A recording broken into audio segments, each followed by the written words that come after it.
Amadinhos, sejam bem-vindos a mais uma aula de língua portuguesa comigo, professora Márcia Ramos. Olha só, língua portuguesa, mas hoje será aula de literatura. Aula 59.1, falando sobre literatura barroco em Portugal. Vamos lá, então? Acompanhe comigo. Temos aqui o seguinte, né? A gente vai estudar o conceito, contexto histórico, as características, autores e obras. Então, aqui na nossa árvore do conhecimento, né, com a temática da aula, literatura barroca em Portugal, mais um conteúdo, Amadinho, para você armazenar no seu HD, tá certo? Então, nós temos aqui o seguinte, ó, início. Presta atenção, em 1580, exatamente, 1580, ano da morte de quem? Ó, de Luís Vaz de Camões, que foi o escritor clássico de língua portuguesa, né? Esse período vigorou em Portugal até 1756, com o surgimento de um novo estilo, tá? Que esse novo estilo que você vai conhecer é o neoclassicismo, né? O arcadismo, beleza? Europa enfrentava momentos de crise entre o humanismo renascentista e o medievalismo religioso. O que isso tem a ver? Preste atenção, nesse período do barroco em Portugal, aconteciam vários conflitos, tá certo? Porque já estava saiu lá do humanismo, aquele período que foi muito assim da questão da ciência, né? E o que aconteceu? O antropocentrismo, né?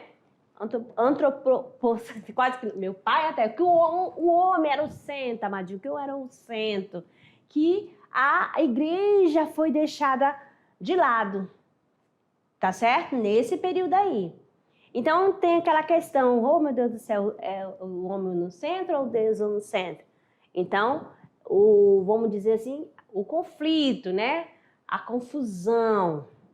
Podemos dizer que o barroco foi um momento de transição onde diversas descobertas científicas, incitaram muitas dúvidas, sobretudo no campo religioso.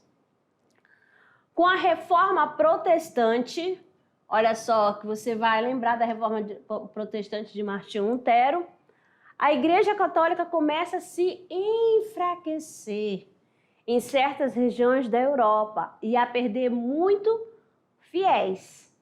Então, devido a essa questão científica, e também, né, que Martinho Lutero, que você vai lembrar das 95 teses de Lutero, pode fazer a pesquisa aí, tá certo? Ele era um padre, né, lá da Igreja Católica, só que ele não aceitava algumas coisas, tá certo? E foi a partir daí que ele começou a ser, opa, isso daqui tá errado, não pode ser assim. Então, ele começou a escrever várias coisas, a questão do catolicismo, também da igreja, que ele não estava de acordo. Surge um período de perseguição religiosa, ao mesmo tempo que o humanismo renascentista inaugura o quê? A nova era, a Idade Moderna. Então, aqui, como já havia falado, né, dessa questão do início, né, que foi 1580, após a morte de Camões. Então, nós temos aqui manifestações artísticas, né? Literatura, arquitetura, pintura, se desenvolveram em período de crise política, econômica e social, causada pelos conflitos com a monarquia espanhola e a Guerra de Restauração. O barroco em Portugal também, né, teve fortes influências do humanismo renascentista, que por meio do antropocentrismo, coloca o homem como centro das coisas, contrário ao pensamento medieval do teocentrismo, que posiciona Deus como centro das coisas. Então, aí que você vai ver. Então, o barroco aconteceu nesse período, tá bom? Nesse período desse conflito, né? Deus como centro ou o homem como centro, né? Aí até tanto que voltou e ficou aquela aquela divisão, beleza? Característica do barroco em Portugal. Além do tensionamento entre o antropocentrismo e o teocentrismo, que marca o estilo literário, o barroco em Portugal também teve outras características. Então, nós vamos ver aqui, tá bom? Além dessa questão da confusão, do conflito, da dúvida, né? Também surgiram outros conflitos. Então, vamos lá. A questão da dualismo. O que seria esse dualismo, né? O homem barroco era cheio de conflitos e tentava equilibrar as forças contrárias presentes em sua vida.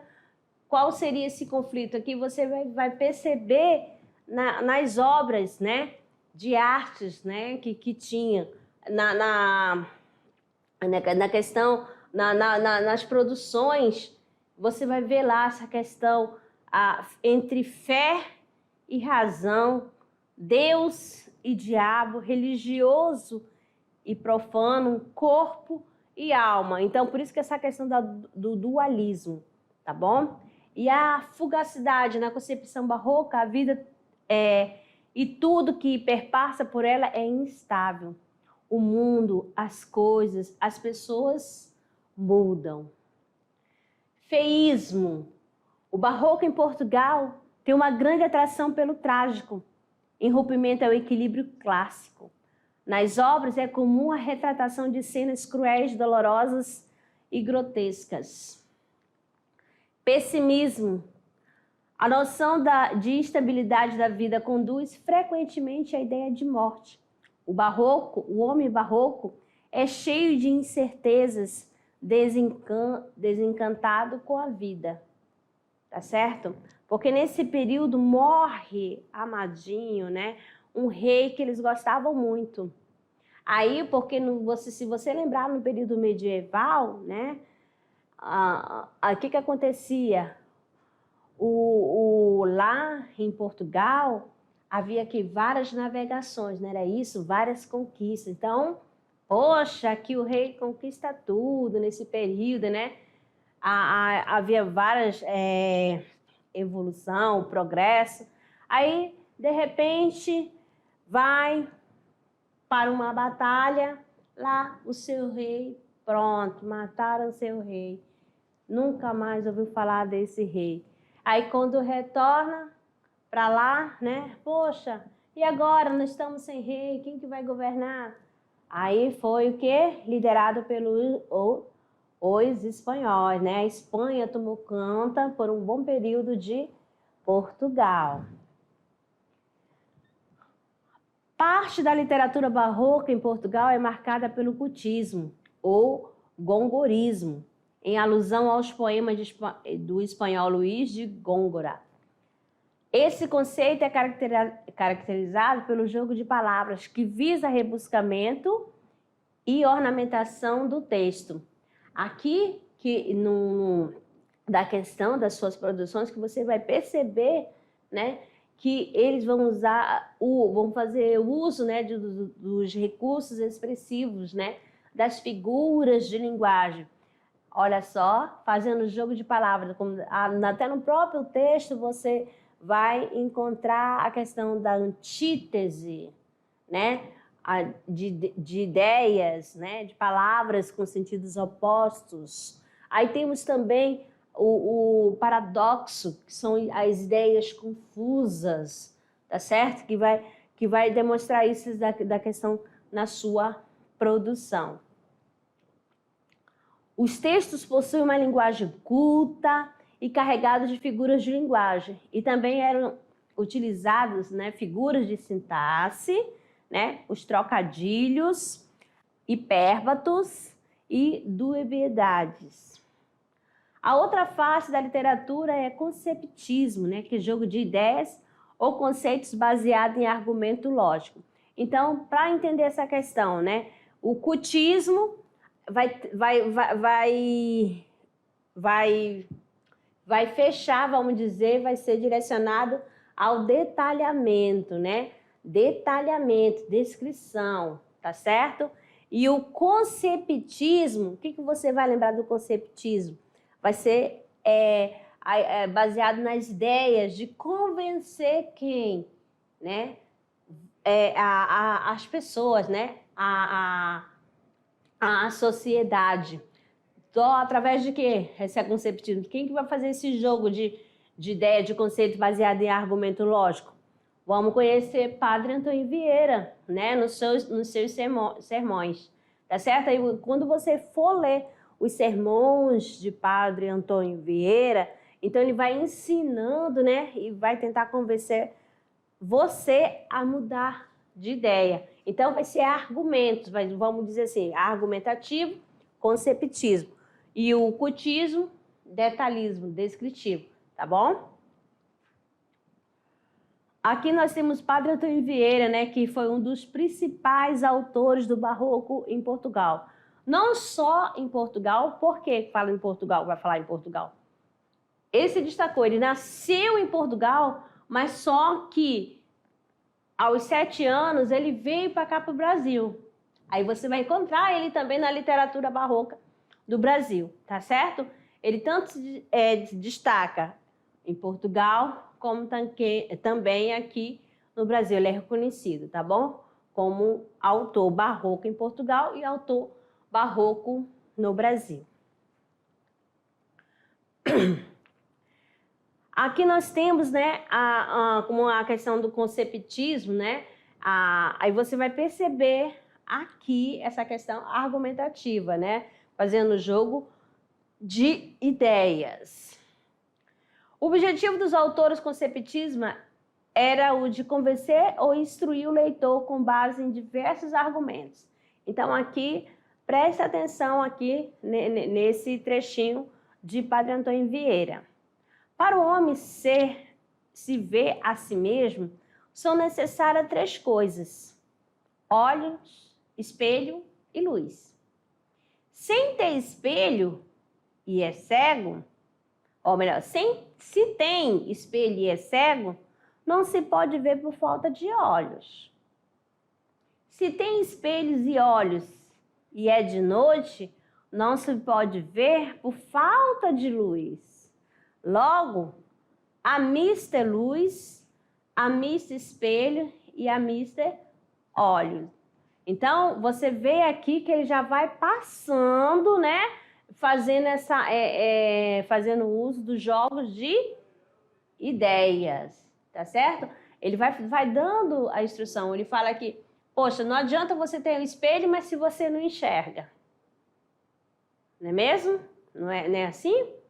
Se tem pelos, tem óleo, mas se você se olhar na escuridão, como que você vai enxergar? Ó, se você tem espelho, tem olhos, mas está escuro, está noite e não tiver iluminação, como que você vai chegar? Então, aí já vem o ensinamento. Não se pode ver por falta de luz. Logo, olha aí a conclusão dele. A mista, né, é luz, a mista espelho e há uma mista olhos. Padre Antônio Vieira. Então, o objetivo era instruir e convencer os leitores. No caso, não tinha nem muito leitor nesse tempo, tá bom? Os sermões de Padre Antônio Vieira, né? Padre Antônio Vieira é considerado o principal autor do Barroco do Brasil e de Portugal, como eu havia falado, né? Ele veio para cá, para o Brasil, ele tinha apenas, amadinhos, 7 anos de idade. 7 anos de idade. O homem retratado pelo Barroco é um ser o quê? Angustiado, divididos, ó, entre santos católicos e santos pagões, entre a matéria e o espírito, o pecado e o perdão. Aí fala essa questão lá, se você volta lá para a Idade Média, né? Se você fizer isso, você está pecando. Se você fizer isso, você vai acabar no inferno. Então, como que vai fazer algo? Ou então, às vezes, até fazer e começava o quê? Se arrepender, pedir perdão pelos pensamentos, né? Que é aqueles pensamentos assim que realmente de arrepiar, né? A tentação da carne, e tudo mais. Os textos literários refletem esses dois pontos, um tanto rebuscados, extravagantes, valorizando os detalhes em um interrupto jogo de contrastes. O jogo de palavras e figuras de linguagem, metáfora, antítese, hipérbole, alegoria, inversões. Você vai perceber, você que já, metáfora, aquela comparação, né? Vai sempre fazendo a metáfora, a antítese, a oposição, a hipérbole, o exagero, tá certo? A inversão, fazer aquele jogo, né? Começar mexendo na estrutura do poema, a ordem que você já sabe, sujeito sujeito e a ação do sujeito, mas aí começava pela ação, depois vinha o sujeito e assim por diante. A linguagem barroca. Isso aqui na visão de Padre Antônio Vieira.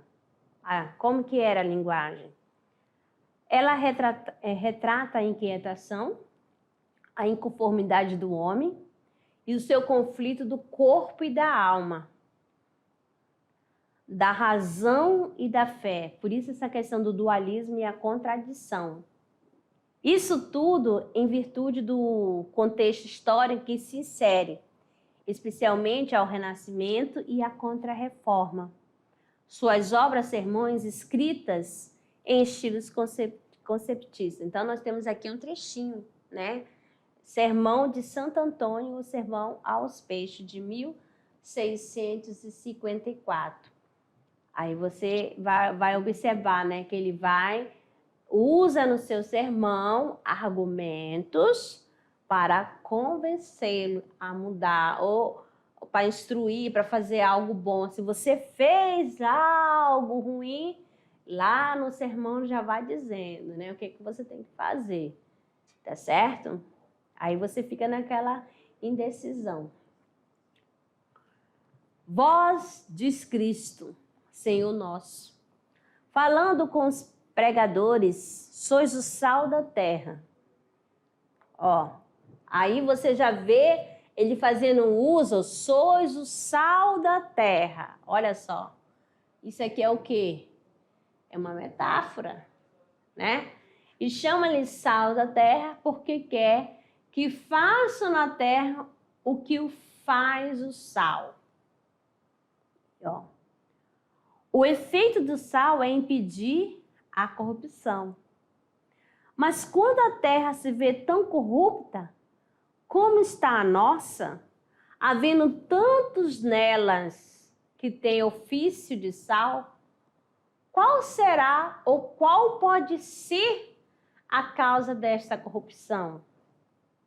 Enfim, havemos de pregar hoje aos peixes? E aí? Quem seria esse peixe? Seria realmente o peixe mesmo? Não, amadinho. Então, aqui você vê ele fazendo esse jogo de palavras, jogo das ideias, fazendo uso, né, dos recursos expressivos da figura da linguagem, né? Quem é esse sal? É a ação, tá certo? Sois o sal. Quem é o sal? Quem é o pregador? É o pregador? Tem que ouvir a voz do pregador? Será que quem está pregando está realmente correto? Está certo? As suas atitudes? Será que ele vai ter condições, né, de impedir essa corrupção? Que corrupção é essa? O que acontecia nesse período? Por isso que aí você vai ter que ficar analisando, né, essa questão, né? Relembrar lá da aula de história desse período da Contra-Reforma, da questão das 95 teses de Martinho Lutero, né? Reforma protestante, tudo isso vai ter que analisar. E aí, E o que a gente tinha visto, percebido? Que a igreja, né, estava perdendo suas forças e uma maneira para ela recuperá-la era usando o quê? Os sermões. Tá certo?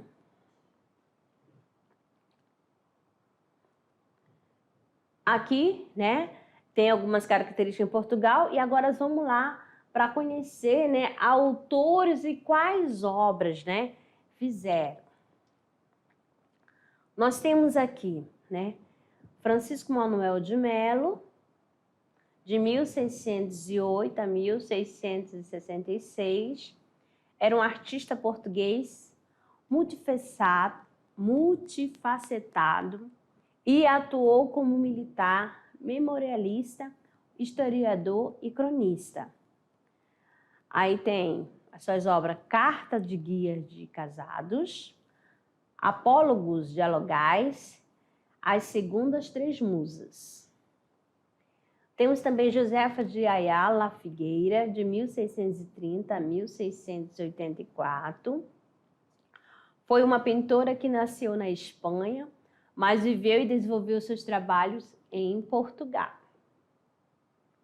Temos também Maria Madalena confortada pelos anjos, a Sagrada Família, com São João Batista, Santa Isabel e Anjo, Mariana Mendes da Costa, Alcoforada, de 1640 a 1723.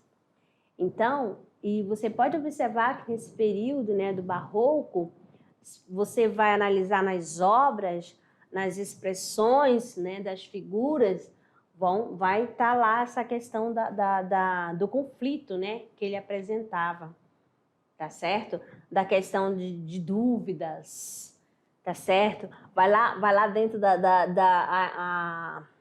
as pinceladas, vai ter essa jogada de luzes, né? Uma parte mais clara, a outra mais escura. Você vai perceber tudo isso. Vai ter também a questão de imagens, né?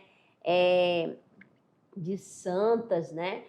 E de repente, se é uma santa, e de repente a expressão já não é tanta da questão a expressão mostra a parte mais sensual, apesar dela estar toda coberta, bem vestida, entendeu?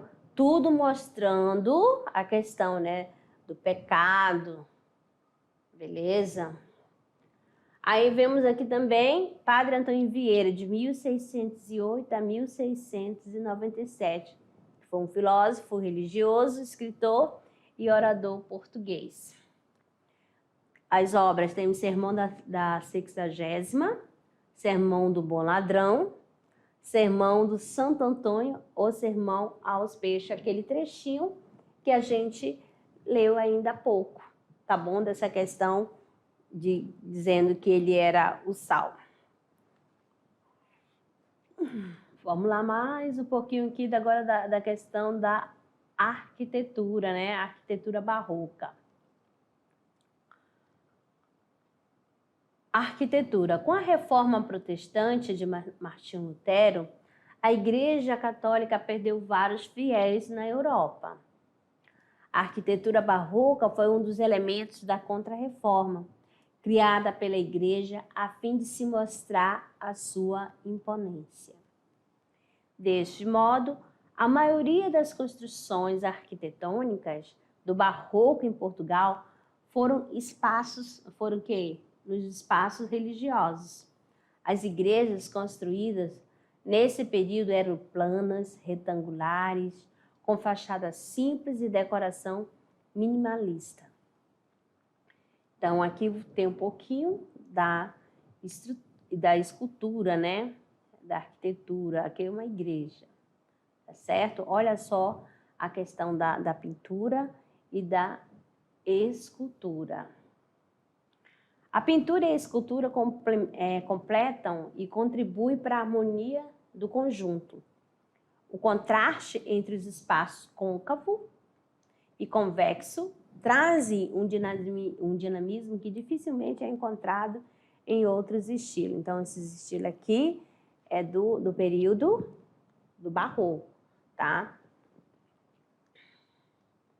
Do século XVII. Temos aqui mais outro para você observar essa questão, né? Aqui é a igreja e torre dos clérigos em Portugal. A mando do rei foram construídos edifícios civis com decoração da talha dourada nas paredes e azulejaria. Olha só cada detalhe, né, da questão os detalhes que tem, né, na arquitetura, né, na construção das igrejas. Tá certo? Um certo exagero. Agora, vamos direto para a pintura barroca. Toda a expressão artística do barroco em Portugal sofreu interferência da Igreja Católica. A primeira fase da pintura barroca é proto-barroca. Teve grandes influências do tenebrismo espanhol. Já a segunda fase do barroco, propriamente dito, buscava novas fontes de inspiração. Então, nós temos aqui, ó, uma pintura do período do barroco, né? Aqui você percebe, olha como eu falei ainda há pouco, essa questão, né, do contraste de cores, uma parte mais clara, e aqui você já vai percebendo nessa questão da antítese, fazendo uso da imagem luz e escuridão. Ó, o olhar assim meio desanimado, pensativo, né? Que a pessoa está em dúvida. Então, na obra já passava o que estava acontecendo nesse período. Então, pintura aqui de Diego Velázquez. Representante do barroco na Espanha, todavia suas pinturas eram emotivas, diferentemente da italiana. Mas outra pintura barroco, nós temos Caravaggio, né? Amor e Vicetori. Aqui, a pintura se expandiu pela Itália, Espanha, Países Baixos e França. Na Itália, o representante foi Caravaggio. Suas pinturas eram apaixonadas, violentas e muito dramáticas. As esculturas buscam contagiar tudo que está ao seu redor com seu movimento. Os santos parecem ascender aos céus. Seu título deve-se a um verso de Écogles, de Vigílio, né? 10º. Aí nós temos aqui, né? O amor eis sedamos amore. Essa é a pintura de Caravaggio. Olha só, o anjinho. Olha a expressão facial, né? Tem a questão sombria, mas também tem a questão que dá o foco, né? Essa questão, o anjo, aí você vê a questão do desejo, né? E a questão também da tentação. E fica aquele conflito. O quadro mostra o amor, o cupido da mitologia romana, vestindo escuras asas de águia, semi-sentado ou descendo do que parece ser uma mesa. Espalhados estão todos os esforços do homem. Violino e alaúde, armadura, bússolas, né, caneta, um manuscrito e um louro. Então, nessa imagem, nesta obra, né, aí, ó, que como faz o homem? Toca, né? O homem participa de quê? Das batalhas, a armadura, a bússola, para que eram servidas as bússolas, né? Que mostravam as direções para as grandes navegações, tá certo? Aí tem aqui tudo quadro realizado em 1601 a 1602 pelo Caravaggio. Seu título, né? O amor vence tudo, vamos todos ceder ao amor. O personagem do amor vitorioso não sente culpa, nem medo, nem vergonha. Nada reprime seu prazer, mas da mesma maneira não tem malícia nem luxúria. Seu rosto expressa um instante inumano, vence a tudo e nos cativa. Agora mais outra pintura aqui para vocês, e vocês vão observando, né? Aqui é a pintura de André Reynoso e São Francisco Xavier, despedindo de Dom João III, antes da viagem para a Índia. Aí, as pinturas como característica, o realismo concentrado nos retratos do interior das casas, nos retratos de reis e nobres, nas paisagens da natureza morta e nas cenas populares. E aí você percebe, né, que nesse momento a figura, né, de presente de pessoas religiosas, né, que no período medieval a Igreja Católica, né, estava no auge na questão religiosa. Tinha um grande poder a Igreja Católica. A partir do Barroco que foi perdendo, né, esse poder, do Barroco não, no humanismo, né, quando o homem começou a ser mais objetivo, começou a ele a fazer questionamento, a ir atrás da resposta. Aí, por isso, quando eu chego aqui no Barroco, aquela confusão, né? Será que, por que aconteceu tantas coisas ruins? Porque a gente não está acreditando mais em Deus, entendeu? Autores barrocos em Portugal. Sermões, cartas, prosa religiosa e moralista. Nós temos Padre Antônio Vieira, Padre Manuel Bernardi, Francisco Manuel de Melo, Maria Alcoforado. Aí, poesia e novela, Francisco Manuel de Melo. Aí, no teatro, Antônio José da Silva e Francisco Manuel de Melo. Francisco Manuel de Melo, né? Mole não. Aí houve uma troca aqui, né? Uma invenção. Vamos tirar aqui de Melo. Principais autores da Espanha, né? Nesse período. Poesia, teatros e sermões. Tem Luís de Góngora, né? E Argote, Lope de Vega, Pedro Calderón de la Barca, Tiso de Molina, Mateu Alemã.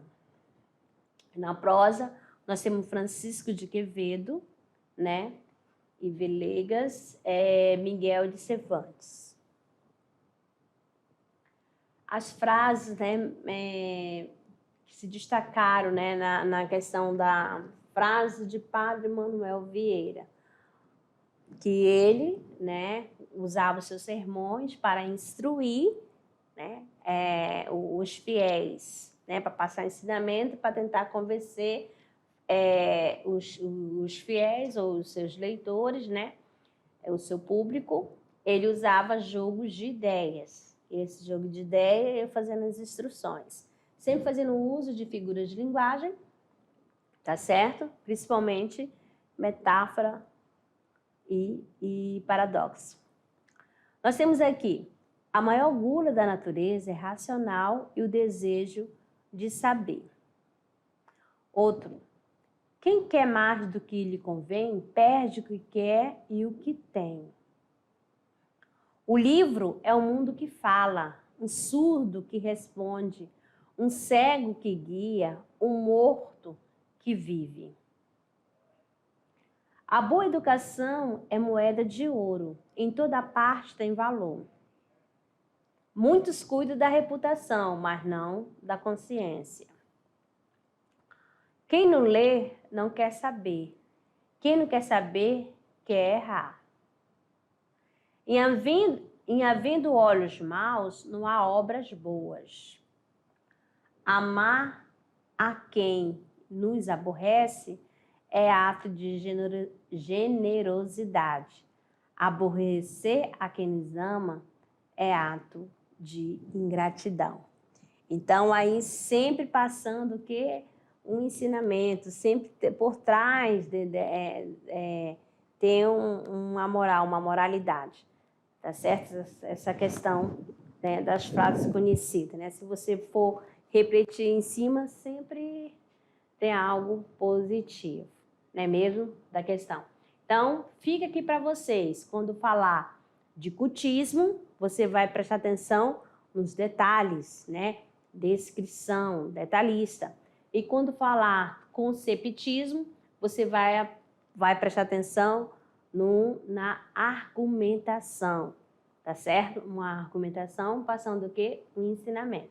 Então, eu fico por aqui e daqui a pouco eu retorno para a nossa revisão.